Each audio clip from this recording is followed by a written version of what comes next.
Okay, so you wanted to really dig into betrayal, huh? Like what's behind it, why it happens, how to deal with the fallout? Well, we're going deep on what this therapist had to say, doctor therapist's name. And let me tell you, they get real about this stuff. Oh, for sure. This isn't like your typical self-help fluff. Yeah. Dr. Therapist's name goes deep into the psychology, the nitty-gritty of betrayal. I think it'll really get you thinking. Totally. It's easy to get stuck in the anger, the hurt, right? But this conversation kind of shifted my whole perspective on things. Yeah, I think you'll pick up on that too. Dr. Therapist's name has this way of, like, pushing past the surface level.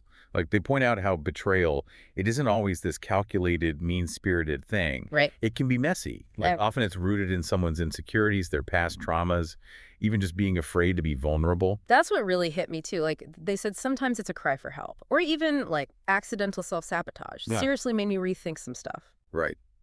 It's easy to jump to assuming the worst intentions. But what I find fascinating is how Dr. Therapist's name ties it back to this need for control or not being able to handle real closeness, emotional intimacy. Ooh. Okay, yeah, let's unpack that a bit. What does that look like exactly? This whole difficulty with emotional intimacy thing. Okay, so picture someone who's terrified of being truly vulnerable, right? Yeah. Letting someone really in. Hmm. They might crave that connection, but then something in them just sabotages it. Hmm. Because real intimacy, way too risky. So they push people away before things can get too close for comfort. Exactly.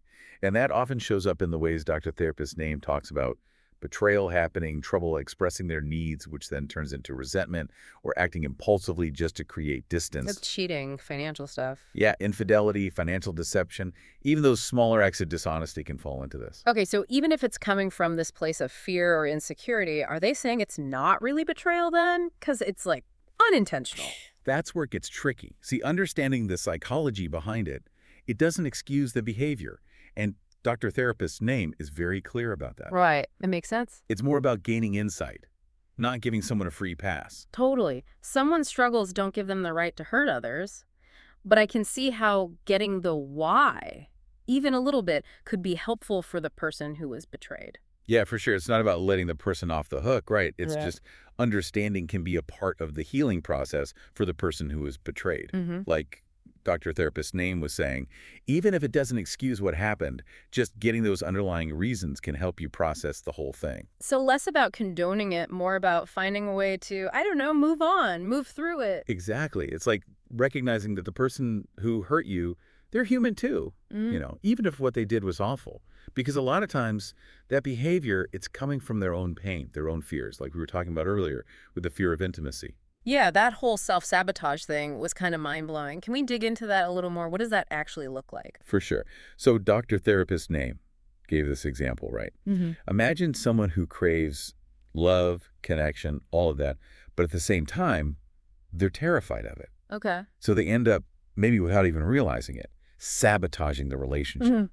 to avoid that very intimacy they think they want. But wouldn't it make more sense to just avoid relationships if you're that scared? You'd think so, right? But it's rarely that straightforward. For some people, it's like this push and pull, this desire and fear all tangled up inside. They might not even be aware they're doing it. So how does that turn into like actual betrayal? What does that look like? Okay, so say someone has this pattern of getting close and then bam, got to push them away.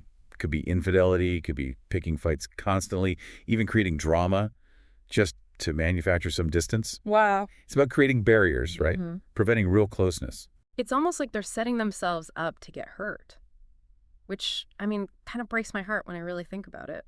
It is heartbreaking. Mhm. And it really emphasizes that betrayal, a lot of times it's more about the betrayer's own issues, their own baggage, not necessarily a direct attack on the other person, even though it feels that way. I get that, but how do you even start to reconcile that with, the pain, the anger, all of it?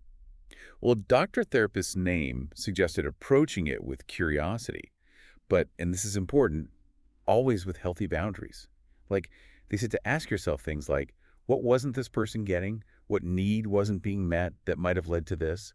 Or even what experiences maybe from their past are playing a role here? So it's like being a detective in your own life almost. Yeah.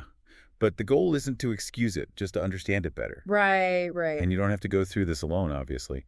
Dr. Therapist's name really emphasized therapy, support groups, even just talking to people you trust, friends, family. Having that space to process all the messy emotions, that's so important. Yeah, it's like that understanding, trying to get to the why. That's part of taking your power back. Such a good way to put it. Yeah. It's not about saying what happened was okay, but like understanding it so you can move on. Yeah. And speaking of moving on, Dr. Therapist's name talked about how healing, it's a journey, right? It's not just this destination you arrive at. It takes acknowledging the pain, letting yourself grieve that loss of trust. It's heavy stuff. Takes time. And some serious courage, I'd imagine. It'd be so easy to just want to shut down, isolate yourself after something like that. Oh, absolutely. But they stressed how important it is to lean on your people during that time. Could be therapy, support groups, close friends, family, whoever feels safe. Hmm. Just having that space to process all those raw emotions, that's huge. It's like if you isolate yourself, it's almost like you're letting the betrayal win in a way, you know, letting it define you. That's such a good point. And you know what really stuck with me? How Dr. Therapist's name talked about rebuilding your sense of self as part of healing. Hmm.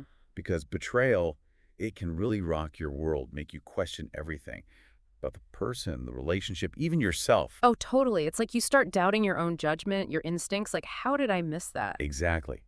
And that's why they talked about learning to trust your gut again moving forward. It's like getting that internal compass back on track after it's been totally thrown off. Okay, yeah. I wanted to ask about that because how do you even start to trust your intuition again after something like that? It feels so fragile. Right, like your alarm system went off, but now you're not sure if you can trust it the next time. Hmm. Dr. Therapist's name suggested starting small, like really paying attention to those little cues you might have ignored before, noticing how your body feels in certain situations, that kind of thing. It's about rebuilding that connection with yourself, one little step at a time. So it's not even just about trusting other people again. It's about trusting yourself again, too. Exactly. It's a whole process, and it'll be different for everyone, but it's about recognizing, hey, you've got this. You have the strength, the resilience to get through it. This has been such an insightful conversation, seriously. Betrayal is never easy, but I think you've helped us understand it a little better, the why behind it all, and most importantly, how to start healing. Definitely agree. Yeah. And I think if there's one big takeaway here, it's that understanding those nuances, all the messy complexities, that can be a huge step towards healing and moving forward. It's a journey, that's for sure. And for anyone listening who's going through this right now, I hope this deep dive gave you some things to think about, some new ways of looking at it as you figure out your own path. Well said.